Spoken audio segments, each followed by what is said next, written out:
In 2023, according to the Office of National Statistics in the UK, approximately 1.5 million children between the age of 10 to 15 experience in-person bullying, and 847,000 children experience online bullying. And it doesn't stop there. In accordance to a study done in 2022 by YouGov, an international online research data and analytics tech group, 1 in 5 people said that they've experienced bullying as an adult, and while 6 in 10 Britons were bullied as a child. Some respondents even responded that they've been bullied both as a child and as an adult. Isn't it shocking? And really, really sad to see that in this modern age, people are still having to suffer the consequences of bullying and other people's intentional hurt. So in honor of Anti-Bullying Week this week, I want to share my story and give some advice to anyone out there who might be facing bullying right now, because I know from personal experience that it can be so isolating and so overwhelming. I want you to know that there is hope and you are not alone. You can get out of this situation. You are strong enough to get out of it. For those of you who know someone who's experiencing it, I want to share with you some tips so that you can help these people out in this situation. At the age of 9, I migrated with my family to a small historical town in southwest England, and we happened to be the first Asian family to have settled in the town, and I became the first Asian to attend our local primary school. That brought on good things and bad things. Part of the school welcomed me with open arms, and they thought, oh, wow, that's so cool, she comes from a different place. The other part used my difference as a reason to start bullying me. So they would laugh at me, they would call me names, and even the teacher, my own teacher in my class, would comment that I was so slow at learning that I was actually impacting the class progress. One day, when I was moved to sit at a different desk, for some reason or another, to do a writing exercise, but I got really nervous. I was so nervous that I forgot my English. And so I asked my classmates for help. Hey, can you please help me? Can you please tell me how to spell hello? I can't remember. And I still remember to this day, the two of them looked at each other and then burst out laughing. And I remember just looking down, and I fought back my tears. I felt so humiliated. I was so embarrassed. And I felt like, wow, I am the most stupid person in the class. And it was in that moment that I decided I was not worthy. I was not enough. And I can't fit in. I don't fit in. I will never fit in until I look like them. I act like them. I speak like them. And I think like them. And I remember that incident so clearly because it defined my identity. And I carried that along with me for so many years. Have you ever been in a situation where someone told you there's something wrong with you? And no matter what you did, they would still do things and say things to hurt you. That's bullying. Unfortunately, bullying doesn't end with childhood. As an adult, many people may experience bullying in different ways. It might be at work or even in social settings. Some people might deliberately exclude you from conversation. They might spread negative rumors. They might say things to intentionally hurt you or talk behind your back. All of those things constitute as bullying.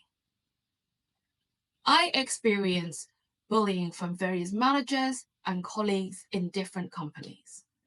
I had one particular manager, I remember, who would deliberately ignore me, and he refused to speak to me directly, even though he was sat behind me. And he would always complain to others about how bad I was behind my back. One day, he set up a one-to-one meeting with me. So he sat down. He said, your emails, most of them, they don't make sense. There's so much pointless information. I don't even know what you're doing. Listen to the way you talk. I can't understand your main point, so don't even want to talk to you.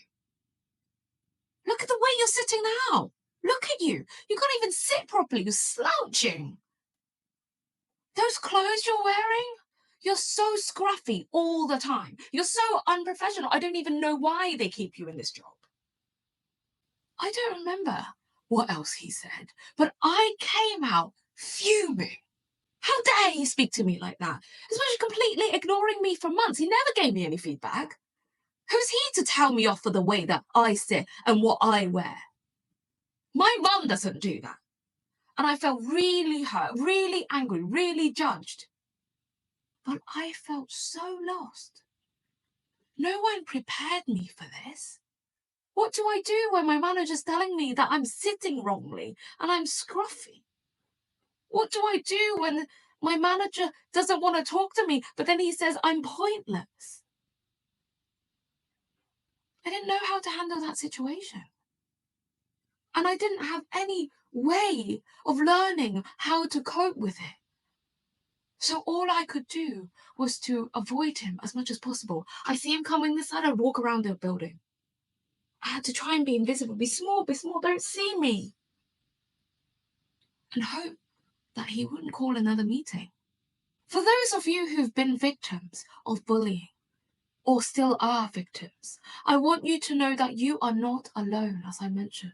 I'm sharing these stories not because I want sympathy or to show you that I've had a really sad past. I want to tell you because it demonstrates to you that bullying can happen anytime to anyone from anywhere. And each and every single one of us has the responsibility to stop this negative and damaging behavior. And as the person affected, we have the responsibility to protect ourselves. I know this because now I've come out the other side and I'm no longer affected. But for 20-something years, I stayed stuck and allowed these people to bully me. And it wasn't until I grew stronger in me that I could finally stop this cycle forever. So I want to share with you some tips. If you're being bullied right now, there are 4 tips I want to share with you on how you can handle it. Number 1, self-validation. The most important thing if you're being bullied is to know that it's not your fault. And there is nothing wrong with you. No matter what they say, there's nothing wrong with you. And you are worthy just as you are. Bullies target others because of their own insecurity. So please do not ever allow their words and actions to impact you. Do not give away your power to these people and let them validate your worth. You validate your own worth. If you want to learn more about self-worth, I'm going to put a link in the description below in my other video which talks about that. Number 2, get support. Make sure you reach out for help because you do not need to face this alone. It might be your friends, your family, or if you're at school, it's a teacher, a school nurse, a librarian, someone that you trust. Or if you're at work, your place may have employee assistance programs. That's what I did. Or there might say National Bullying Helpline for those in the UK, or something equivalent in your local countries if you're outside of the UK. There is help out there. So whatever way you choose to get support, please make this a priority to do this, because having someone to go through that with you will make your journey so much easier, and you can borrow their strength and lean on them whilst you build up your own strength again. Number 3, set boundaries. If it is safe to do so, and if you feel comfortable when doing it, because I know not every situation is safe, establish clear boundaries with the bully. Sometimes setting boundaries with, I don't appreciate being spoken to or treated in this way, is already enough to let the other party know that their actions has been inappropriate. Sometimes people don't realize. I had a colleague which used to say to me, wow, Jeanette, you're like an elephant. You're stomping around everywhere.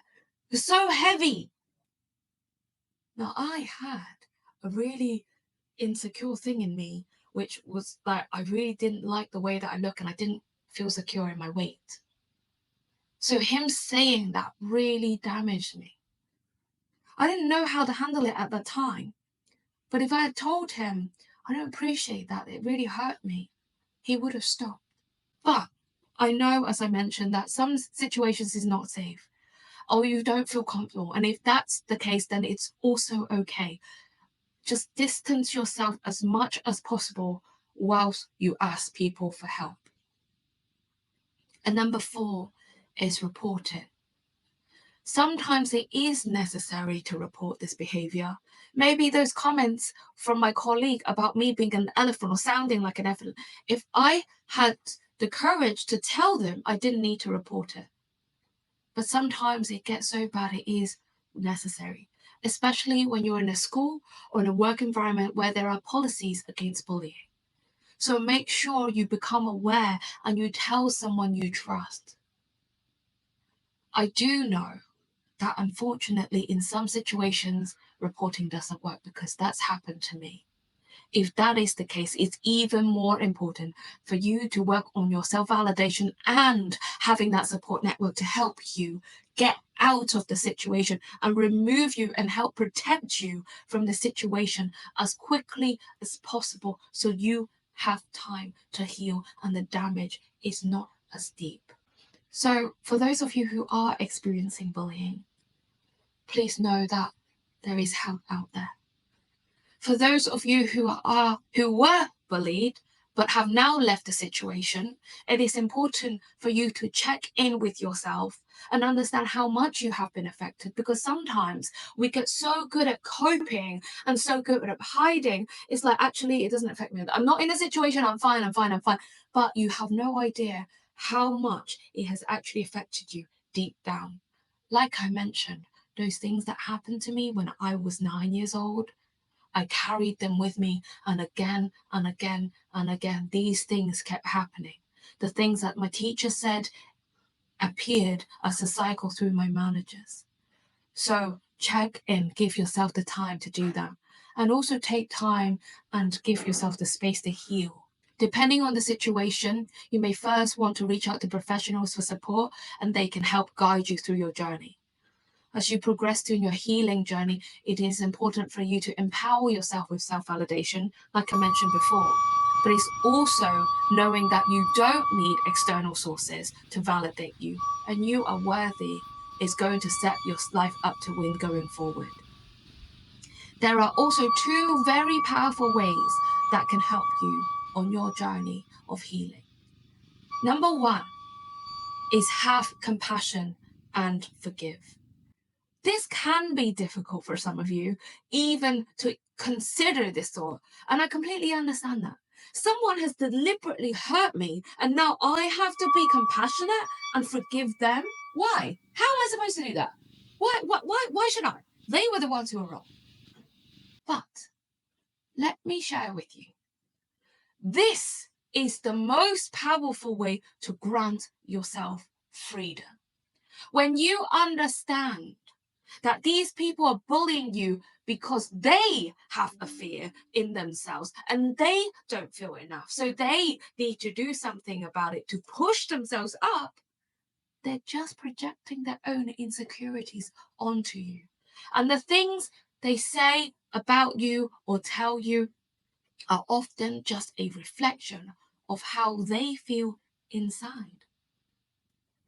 I'm sharing this not to give you ammunition for revenge, though. I'm sharing with you because I want you to become aware that the bullies are just suffering themselves, actually. They just don't have another avenue or any understanding of how they can handle their current situation. So they lash out. When you view them with compassion and forgive them, you find the things that they do no longer affect you. And instead, you might actually start feeling sad for them. The second one is to choose love over fear. As Louise Hay says, love is the most powerful healing force there is. When you choose love over fear, your life becomes so much more peaceful.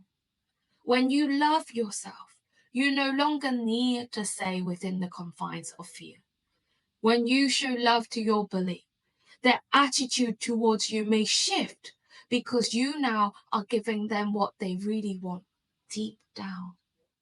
Taking action from love doesn't mean you're telling them what they've done is okay and is, oh no, don't worry about it. It's not that. But you're doing it so you can break free from the cycle of their bully and you can finally dismantle this need to bully.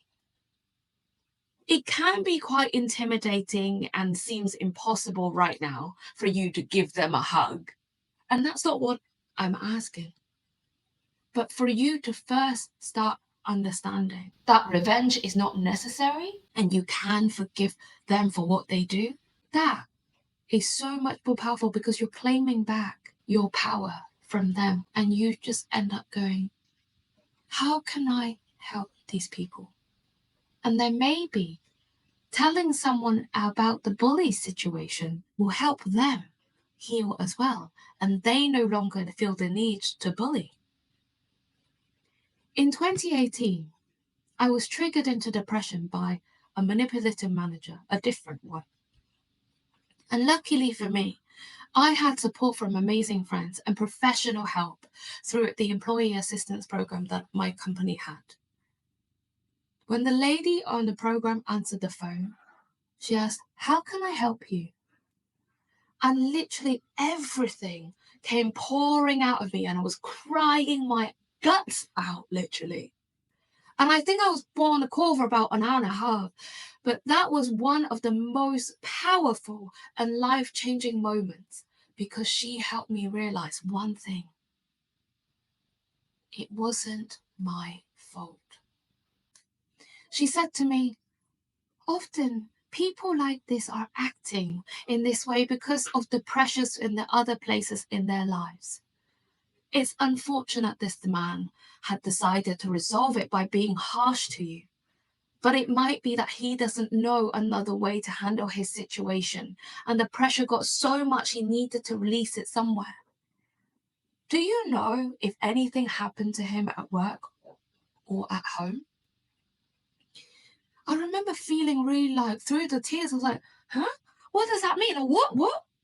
I was so taken back because I never thought about that this manager could be doing it because he'd been hurt and he's suffering. We discussed a few possibilities, or maybe this, maybe that. And as I was searching in my brain, I suddenly realized, oh, he'd been having a really bad time at home because his wife and his kids ignore him all the time. And he's always telling us how sad he is. And he's always has to listen to what his wife says. Otherwise, he just gets dismissed. So actually, it's because he doesn't wear the trousers at home. So then he has to do that somewhere else to prove that he's the man and he's the one in charge. As soon as I said that out loud, I literally was like, oh, what a sad man. Huh. He has to endure this every single day. And literally all of the injustice left me because I was like, wow, I am so fortunate. I have so much love in my life, and this man has nothing. And it's so bad that it reduced him to need to hurt. That gave me the space that I needed to start my own healing process. What I want you to know is that these experiences were tough for me. It wasn't like a ta-da, Click a realization, I'm now healed. It's been a hell of a long journey, and they are going to be tough for you as well. And I know that. But if you give yourself the time and the space, then you are going to get stronger. For those of you who are witnessing bullying or have witnessed it, I also want to give you some tips so you can help those who are in need, because without people helping me, I wouldn't have got out of it. So there's 3 things that you can do. Number 1, speak up if it's safe. If you see someone being bullied, you speaking up and stepping in can really make a big difference. A simple, hey, that's not okay, can really disrupt the situation for the positive and help the other person the victim who's feeling like, okay, I'm seen. And for the bully to understand, oh no, that's not okay. Number 2, show kindness. Sometimes reaching out to someone who's being bullied afterwards can mean the world. It can be such an isolating and lonely situation to be in, and very vulnerable. So letting them know that you are there for them can literally change their entire life. Number 3, report or escalate it. If it's a really serious situation, please inform someone with authority, a teacher, a manager, HR, or even the police. There is strength in advocating for others. Absolutely. I've had to do that one time. And it's okay. There are systems in place to protect everyone. For me, I had a colleague who recognized that I had signs of depression, and he reached out to ask if I was okay. That was another few hours of crying. We never even spoke properly. We just kind of say hi, bye, and that was it. So don't be afraid to extend a helping hand and show kindness, even if you don't know that person. For me, that colleague saved my life, literally. If it hadn't been him coming up to me and saying, can we have a chat? And taking me out to a safe space, grabbing me a coffee and say, are you okay? If he hadn't done that, I would never have known that I was in depression. I would have not been here, probably. So please do take that action. Extend that helping hand. I know how challenging it can be to go through bullying or even witnessing bullying, but I want you to know that there is hope. Things can get better and will get better. People heal from these experiences, and I am the perfect example for that. If you're going through this, know that your actions, no matter how small, can make a difference. And if you know of someone suffering, also know that you can help change a life. Thank you so much for watching and taking the time to listen to this. I hope this has been helpful. If you enjoyed this video, please share it with others who might need to hear it and who benefit from this. And let's continue to stand up for each other, not just this week, but every single day.